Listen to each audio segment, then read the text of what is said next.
Buenos días, queridos hermanos. Han pasado meses, semanas y días de los cuales yo y mi familia los hemos extrañado. Este sábado me toca compartir con ustedes la lección La Biblia como historia. He invitado en esta ocasión al doctor Rubén Aguilar Santos, boliviano de nacionalidad, radicado en el Brasil, egresado en teología en la Universidad Adventista del Plata, Argentina.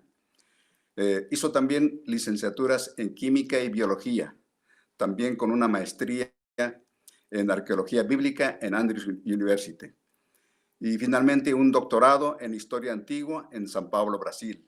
Ha ejercido por muchos años como maestro y director de la Escuela de Teología de la Universidad Adventista del Brasil. Será una bendición escucharlo en un tema bien conocido por él, a la distancia desde el Brasil. Con nosotros, el doctor Rubén Aguilar.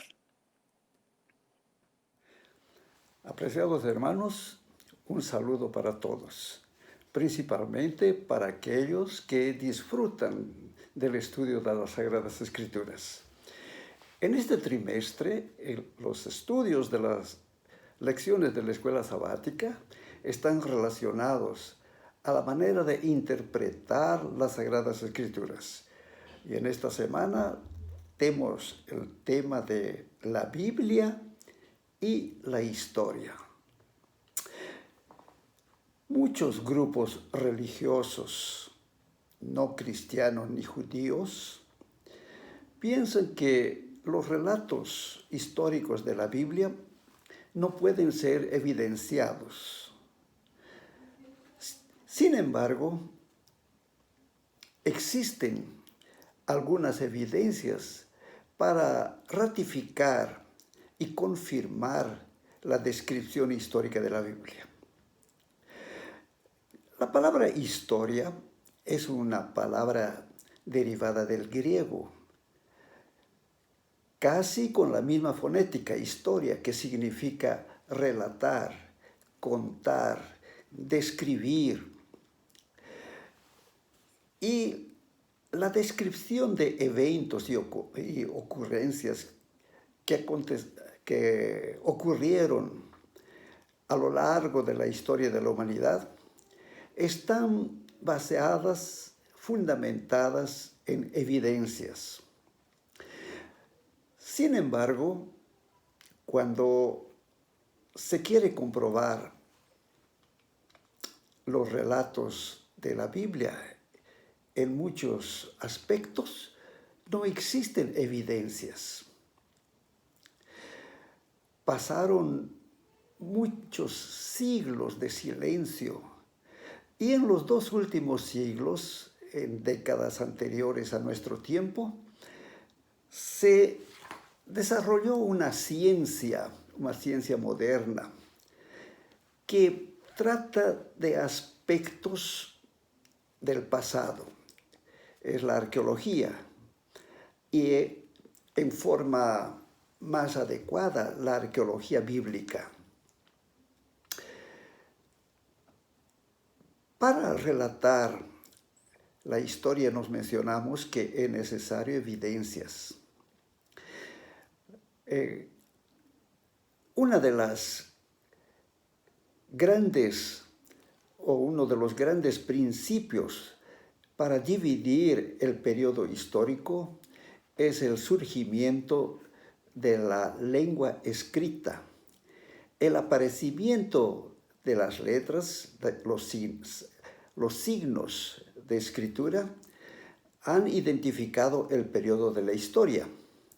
O sea, cuando existe la escritura es un criterio casi universal, comienza la historia. Las pruebas, evidencias, algún hecho de personas anteriores es la prehistoria. ¿Cuándo surgió la escritura? Principalmente el cuneiforme en Mesopotamia y la escritura hieroglífica en Egipto. Parece que surgieron En la misma época, muchos indican 3200, 3300 años antes de Cristo. Entonces la historia de la humanidad a través de relatos comienza en aquellas fechas. Para relatar las evidencias que fundamentan la historia, existen dos métodos. Uno es el documento que son vestigios con escritura. Y otro, el monumento, que son evidencias que no tienen escritura. Por ejemplo, una realización humana, la construcción de un palacio, de un templo, construcción de una columna, las pirámides de Egipto, son monumentos que hablan de una historia, pero no tienen escritura.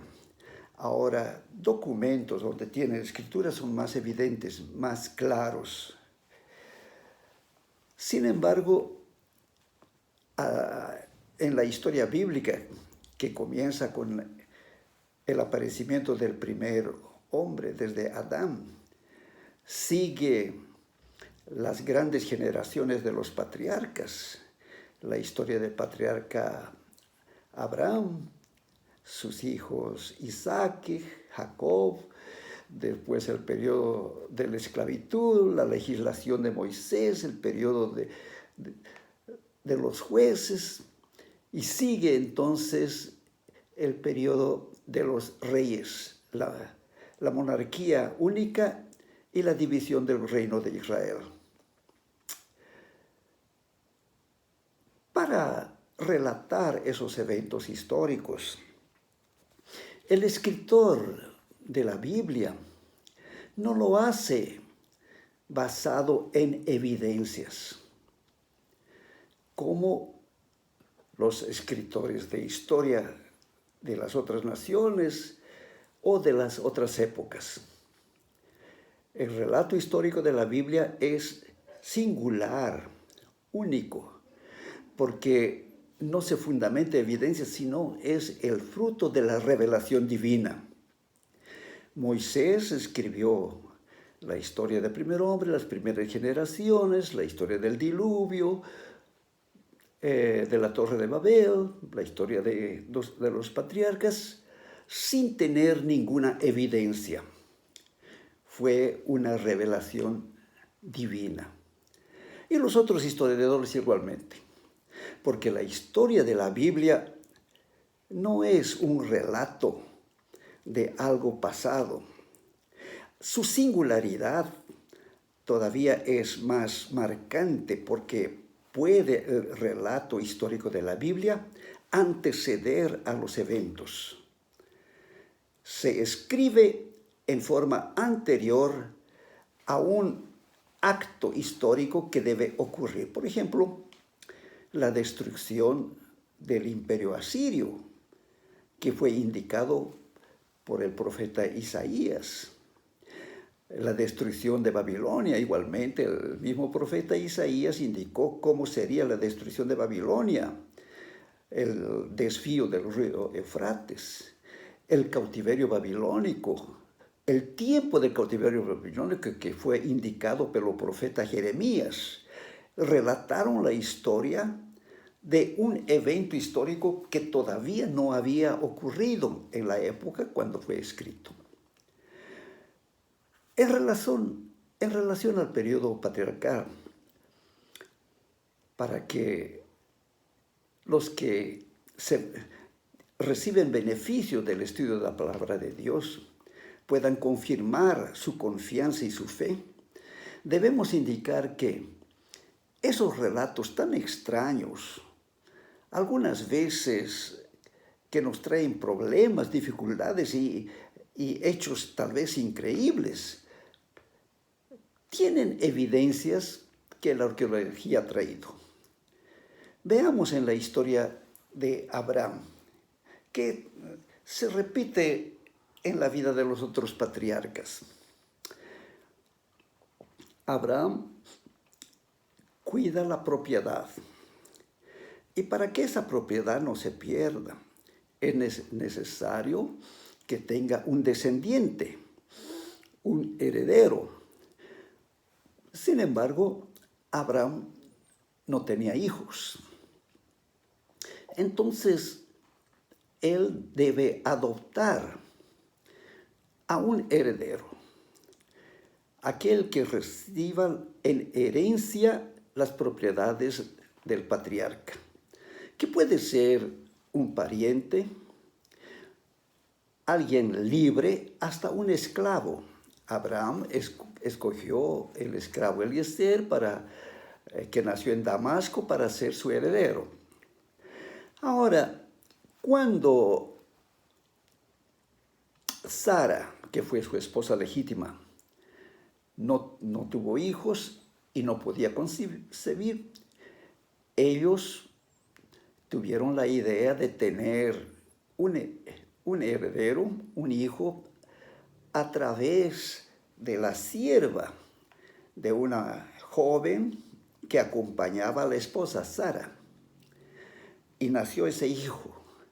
Pero la historia de Abraham es tan dramática y del punto de vista moderno trágico, cuando en un momento determinado por desobediencia de Agar, el hijo de Abraham, Ismael y Agar, tuvieron que ser lanzados fuera de la casa. Y después existen otros eventos en la vida patriarcal. La propiedad del terreno que tenían podía ser identificado con una especie de imagen, algo que recordaba el primer patriarca. Podría ser una pequeña imagen que la Biblia reconoce como dioses o ídolos del hogar, dioses de la casa. En hebraico es la palabra terafim. Esos dioses de la casa significaban o representaban una especie de título de propiedad. Quien tiene sería declarado como el dueño de la propiedad. Bueno, ¿por qué Abraham realizó todos estos hechos? Pasaron siglos de silencio cuando hace apenas 100 años o algunas décadas de nuestra época, la arqueología descubrió una cantidad de leyes de aquella época que eran leyes emitidas por los países vecinos de Canaán, por las naciones de Mesopotamia. Por ejemplo, las leyes del rey Lipit-Ishtar de 2200 a.C., las leyes de Ur-Nammu, que es de la tercera dinastía de aquella nación de Ur, de los caldeos, las leyes de la ciudad de Eshuna. La más conocida es las leyes de Hammurabi, de los años 1850, contemporáneo de Abraham. Las leyes de Ebla también de aquella época, 2000 a.C., casi del periodo de Abraham. Las leyes de Mari. Esas leyes que están indicando son las normas del comportamiento, de la conducta de cada uno de los habitantes de aquella época. Esas leyes indican la importancia de preservar la propiedad y por ese hecho de ser importante la preservación de la propiedad, la necesidad de tener un hijo heredero, el primogénito principalmente. Y si la esposa no tiene hijos, entonces las mismas leyes indican que la propia esposa debe buscar una segunda esposa para el marido, para tener el descendiente.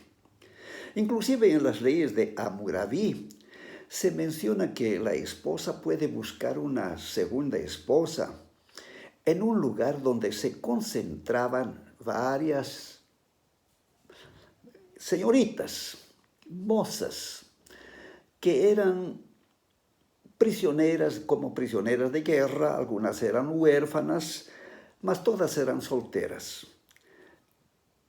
Y el nombre de ese lugar es curioso, es la tierra de Lulú. La ley de Hammurabi dice que la esposa que no tiene hijos puede ir y buscar una segunda esposa en la tierra de Lulú para su marido. Entonces, esas leyes dan una evidencia y fortalecen para comprender la conducta del periodo patriarcal. Abraham no estaba realizando algo impensado, algo que era solamente algo hasta pecaminoso. Él estaba obedeciendo las leyes en vigencia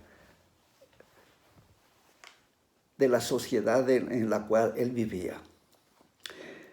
En relación a la vida de David y Salomón, ya comienza a tenerse más evidencias. Por ejemplo, hasta hoy en Jerusalén, la actual, se tienen edificaciones sobre las ruinas de las primeras edificaciones del palacio de David en el monte de Sión. La ciudad de David en el monte de Sión se encuentra actualmente. En relación al reinado de Salomón, él era un hombre que tenía un ejército numeroso, varios carros de guerra y caballos, y él hizo construir lugares, una especie de depósito, lugares donde se preservaba estos instrumentos de guerra. En las ruinas de Hazor, de Megiddo, que actualmente la arqueología descubrió para ratificar que el relato bíblico es verdadero en relación a la riqueza de Salomón. La lección nos presenta un hecho que ocurrió en el periodo del gobierno del rey Ezequías. Ezequías gobernaba Israel más o menos desde los años 716 hasta 689. 29 años de gobierno. Y la Biblia dice que en el año 14 del reinado de Ezequías, que sería el año 701, Jerusalén sufrió la invasión del rey Sennacherib, el rey asirio. El rey asirio, desde su capital Nínive, vino con un ejército numeroso, invadió la ciudad de Laquis, destruyó muchas ciudades y se aproximó a Jerusalén. Y había uno de los encargados de dirigir esta invasión, que la lengua hebraica lo menciona como Rabsaqué. Rabsaqué, una especie de militar, él comienza a humillar a la nación de Israel, de tal forma que el miedo se vuelve general entre todos los habitantes de Jerusalén. Y Ezequías hace una oración a Dios, y la oración es respondida casi inmediatamente. Y el profeta Isaías llega, habla con Ezequías y dice: tu oración fue escuchada por Dios, y mañana el ángel del Señor destruirá el ejército de los asirios. Eso ocurrió. El relato bíblico indica que el ángel de Dios vino y destruyó el relato de los asirios. Y el rey Ezequías volvió a su tierra y allí, después de algún tiempo, fue muerto en Nínive por la violencia manifestada por sus propios hijos. Pasaron muchos siglos cuando en el siglo XIX, en 1820, un interesado en arqueología llamado Claudius Risch visitó Palestina y hizo un mapa topográfico indicando lugares bíblicos y colocando una referencia en muchos lugares de Palestina. Y cuando pasó por el río, las márgenes del río Tigris, el río Tigris y el río Eufrates, y en el centro la Mesopotamia. En la parte superior del río Tigris indicó o vio que existen dos colinas, dos montículos, de nombre impresionante. Una de las colinas se llamaba Nevi Yunus y la otra Kuyunjik. Nevi Yunus tiene una relación fonética con el hebreo Naví Yonah, que significa profeta Jonas o Jonás. Entonces, el autor de ese mapa topográfico colocó esa referencia. Años después, en 1840, 41, 42, el cónsul francés en Mosul, que queda en el otro, pasando la margen del río Tigris, interesado en arqueología, comenzó a hacer excavaciones en la columna Kuyunjik. Trabajó 2, 3, 4 años y no encontró muchos objetos antiguos. Y así las excavaciones fueron continuadas con un arqueólogo inglés, Alfred Henry Layard.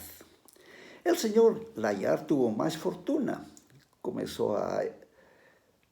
Continuó las excavaciones y encontró varios vestigios pequeños, hasta finalmente encontrar vestigios del palacio de Sennacherib. Y lo más impresionante, que encontró una columna de piedra de base hexagonal, de aproximadamente 1,30 m de altura. Esta columna hexagonal, también llamada el prisma Taylor, es el prisma de Sennacherib. Y en ese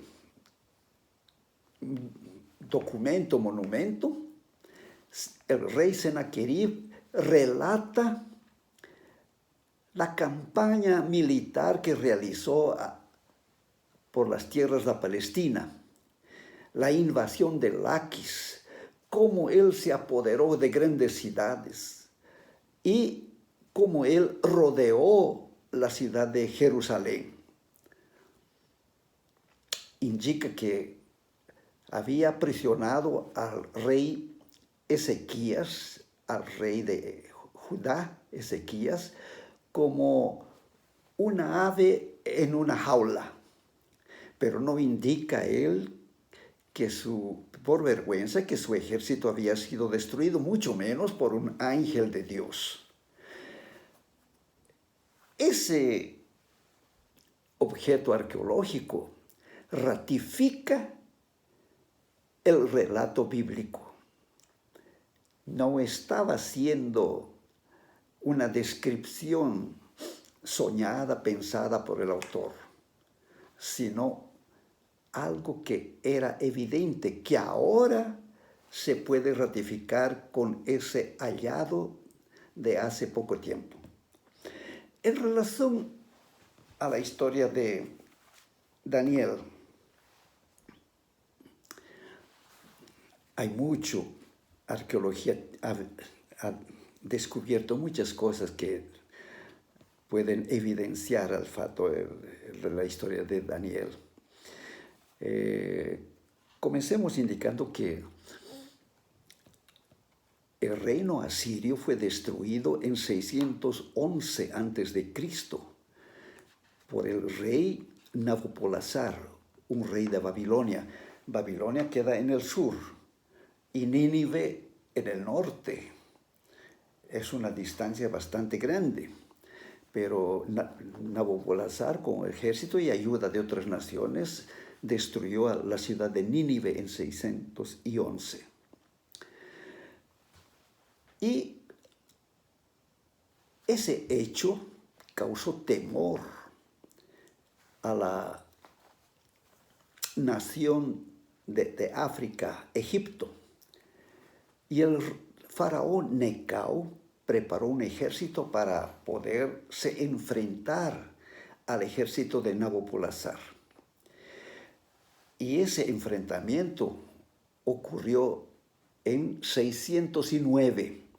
O sea, el ejército de Nabopolassar ya iba por el río Eufrates. Y Necao avanza por Palestina. El rey Josías quiere impedir ese avance. Hay una batalla en Megido, Josías muere y el rey Necao continúa, el faraón Necao continúa. Y se encuentra Necao con Nabopolassar. Y el ejército egipcio destruye al ejército de Nabopolassar. En el año 609. Y vean que la profecía de Jeremías indicaba que Babilonia quedaría grande, dominaría y llevaría cautivo a los habitantes de Jerusalén, y el cautiverio sería por 70 años. Pero ahora el ejército de Babilonia está destruido. La profecía no se va a cumplir. Sin embargo, claro, Dios está en el control de las evidencias. Fortalece militarmente la mente del hijo de Nabopolassar, Nabucodonosor. Y Nabucodonosor, en apenas un año, recupera las energías de su ejército y avanza por el río Eufrates, y donde estaba acampado el ejército de Neco hay una segunda batalla. En 606, y Nabucodonosor es el victorioso. Y el ejército de Necao, el faraón Necao, vuelve para Egipto. Y casi siguiendo esa huida, Nabucodonosor entra a Jerusalén y hace su primera invasión. Y entonces lleva como cautivos a los judíos, entre ellos Daniel y sus amigos. Vean que ese hecho no había evidencias, solo la Biblia registraba y algunos detalles. Y pasaron muchos siglos hasta que se encontraron vestigios arqueológicos. Hoy se tiene en el Museo Británico varios documentos, tabletes de más o menos 25 centímetros por 15, escritos en argila. Y en el documento 21.964 está registrado la destrucción de Nínive en el año 20 del rey Nabopolassar. Nínive fue destruido y murió el último rey asirio, Shar-Shiz-Ishkum. Y después continúa indicando que en el año 21 el rey Nabopolassar se enfrentó con el faraón Necao y el ejército de Nabopolassar fue destruido, conforme la historia registra ahora. Y después indica en otro documento que es sucesivo, que sigue en la numeración, el registro del museo, que el príncipe Nabucodonosor, hijo de Nabopolassar, reorganizó el ejército y avanzó por la margen del río Eufrates y enfrentó a Necao. Y las palabras son que el ejército de Necao fue destruido y no quedó ninguno, como si hubiese terminado todo. Mas no ocurrió eso. Muchos escaparon. Bueno, en relación a la vida de Jesús, se tiene también últimamente varios otros documentos. En la lección que nosotros tenemos, está mencionado los documentos que registran el nombre de Caifás, principalmente mencionado ya en historiadores consagrados como Flavio Josefo. Flavio Josefo fue un maestro judío que servía mucho al imperio romano. Era muy útil. Y Flavio Josefo sabía que la destrucción de Jerusalén sería inminente si los judíos estarían intentando una revolución, una rebelión contra el imperio romano. Flavio Josefo midió las fuerzas militares, las fuerzas bélicas, tanto de los judíos y del imperio romano, y sabía que no era posible hacer esa rebelión. Y desestimulaba. Y los propios judíos lo consideraron traidor y casi estaba sujeto a ser muerto. Ahí los romanos llevaron para Roma, y por eso tuvo su nombre latinizado, Flavius Josephus. Flavio Josefo menciona sobre la vida de Jesús, no como si él fuese un convertido a la doctrina de Jesucristo, sino como una especie del evento que ocurrió, mencionando la autoridad de Caifás. Y también Tácito, que es otro historiador de aquella época, y también Plinio el Menor y Suetonio, que mencionan muchas evidencias en relación a Cristo. Y aparece el nombre de Poncio Pilatos. Bueno, la lección de la escuela sabática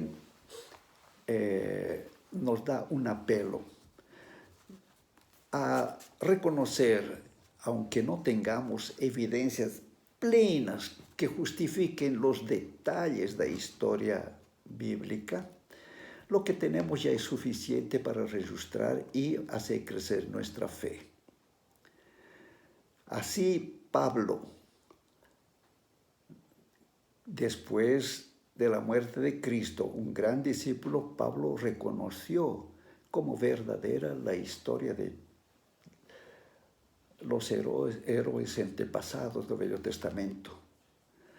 Y él ratifica, indicando la veracidad y de la vida de los héroes. Ahí menciona Sansón, Abraham, Jacob, etc. Porque si no podemos aceptar con evidencia la Biblia, tenemos que aceptar por fe. Porque la fe es la prueba de las cosas que nosotros no vemos. Y la esperanza se ratifica con esta virtud. Gracias por atender a esta transmisión. Que Dios les bendiga, apreciados hermanos.